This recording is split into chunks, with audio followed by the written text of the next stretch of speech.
नमस्कार, आप सभी का स्वागत है आपके अपने चैनल में। और आज इस वीडियो में जानेंगे कि संकट चौथ के दिन आप गणेश जी की पूजन किस तरह से कर सकते हैं। और संकट चौथ को तिलकुटा चौथ के नाम से जाना जाता है या फिर माघी चौथ के नाम से भी जाना जाता है। इस दिन भगवान गणेश जी की पूजा आराधना की जाती है। तो संकट चौथ के पूजा करने के लिए एक चौकी लगानी होती है। चौकी के ऊपर लाल या पीला वस्त्र बिछाना होता है। यहाँ पर मैं पीला वस्त्र बिछा रही हूँ। इसके बाद हमें फूलों का आसन देते हुए गणेश जी को विराजमान कराना है। अब देखिए, यहाँ पर मैंने गणपति जी को विराजमान कर लिया है। इसके बाद सबसे पहले हमें शुद्धिकरण करनी होती है। शुद्धिकरण करने के लिए आपको एक लोटा जल लेना है। जल में थोड़ा सा गंगा जल मिलाकर आपको पहले से ही रखना है। फिर उसके बाद हम फूलों के मदद से जल के छींटे देंगे। इस तरह से जल के छींटे लगाते हुए शुद्धिकरण कर लिया है मैंने यहाँ पर। शुद्धिकरण हो जाने के बाद अब हम गणेश जी को तिलक करेंगे। आप रोली से तिलक कीजिएगा।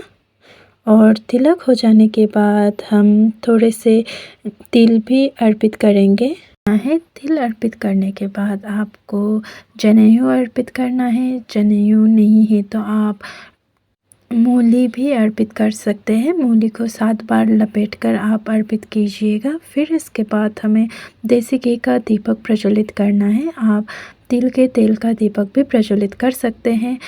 दीपक को भी हमें तिलक करना है और थोड़ा सा तिल अर्पित करना है। इसके बाद हम गणेश जी को फूल समर्पित करेंगे। तो आपके पास लाल गुलाब का फूल है तो वो समर्पित कीजिए, नहीं है तो कोई बात नहीं, दूसरे फूल से भी आप समर्पित कर सकते हैं। और साथ ही हम दुर्वा घास भी समर्पित करेंगे। दुर्वा घास को आप इस तरह से मूली लपेटकर आप अर्पित कर सकते हैं। 11-21 आप दुर्वा घास ले सकते हैं। इस तरह से लपेटकर आप एक बंडल बनाकर इसे अर्पित कर सकते हैं। आपके पास जितना हो उतना आप अर्पित कर सकते हैं। 2 है 3 है आप बनाकर अर्पित कर सकते हैं।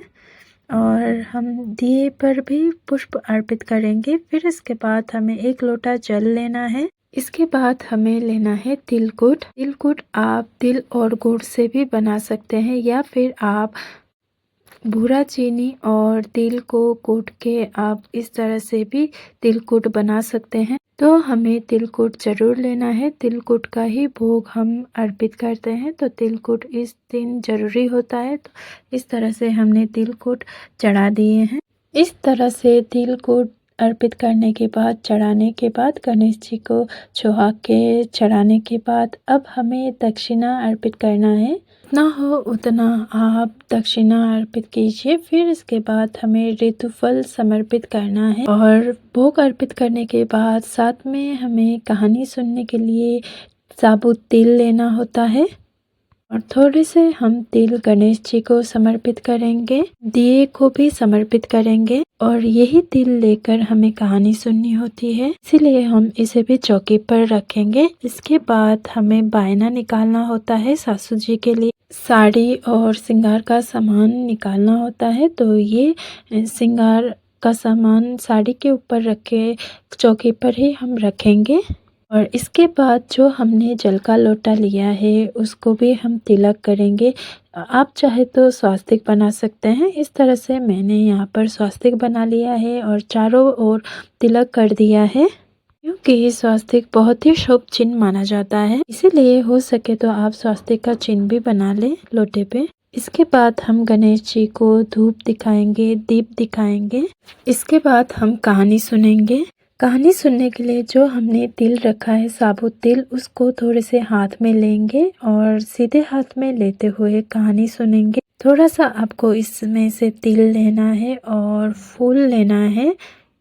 इसके बाद हम कथा सुनेंगे। संकट चौथ की कथा का वीडियो मैंने चैनल पर डाल दिया है। आप डिस्क्रिप्शन से लिंक देखकर आप सुन सकते हैं। कथा सुनने के बाद जो भी आपने पुष्प और तिल लिया है हाथ में, वो हम गणेश जी को अर्पित कर देंगे और थोड़े से तिल जो है हम लोटे में डाल देंगे। इसके बाद जो हमने भोग में तिलकुट चढ़ाया है वो दूसरी कटोरी में थोड़ा सा ले लेंगे और इसे अलग से रख लेंगे। बाकी जो ये तिलकुट है वो भोग में चढ़ाया है, जो हमने बायना रखा है इसके साथ ही रख देंगे, रख कर मिनस देंगे। और जो हमने ये तिलकुट अलग से रखा है, रात को चंद्रमा को अर्घ देते हुए हम इससे ही जिमाएंगे, इसीलिए इसको भी हम चौकी पर ही रख देंगे। इसके बाद अब हम गणेश जी की बहुत ही प्रेम पूर्वक आरती करेंगे। इस तरह से आरती हो जाने के बाद जो आरती हमने किया है उस दिए को चौकी पर रखेंगे और हाथ जोड़कर पूजा में रही कमियों के लिए क्षमा याचना करेंगे और अपनी मनोकामना पूर्ण करने के लिए भगवान से प्रार्थना करेंगे। प्रार्थना करने के बाद जो हमने जल का लोटा रखा है वो सुबह के समय हम पूजन कर रहे हैं तो सूर्य देव को अर्घ दे देंगे और रात को भी हमें चंद्रमा को अर्घ देना है तो उसे अलग जल के लोटे में से देंगे और इस तरह से बहुत ही सरल तरीके से हमारा जो पूजा है पूर्ण हो जाती है। अब देखिए जो हमने रात को चंद्रमा को अर्घ देना है, अर्घ देने के बाद जो हमने दक्षिणा और ये जो बायना रखा है और तिलकुट रखकर हम अपने सासू जी को देंगे और सासू जी नहीं है तो ननंद को दे सकते हैं और जेठानी को भी आप दे सकते हैं। परिवार में जो भी आपके बड़े हैं उनको दे सकते हैं। और पहले ही आपको बता दिया था जो हमने तिलकुट अलग से निकाला है वो चंद्रमा को भोग लगाएंगे और इस तरह से हमारी पूजा संपन्न हो जाती है। संकट चोट से जुड़ी संपूर्ण वीडियो आपको चैनल पर मिल जाएगा।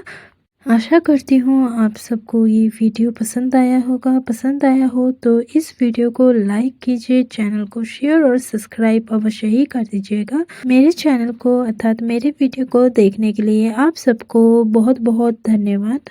आप सभी को बहुत बहुत धन्यवाद।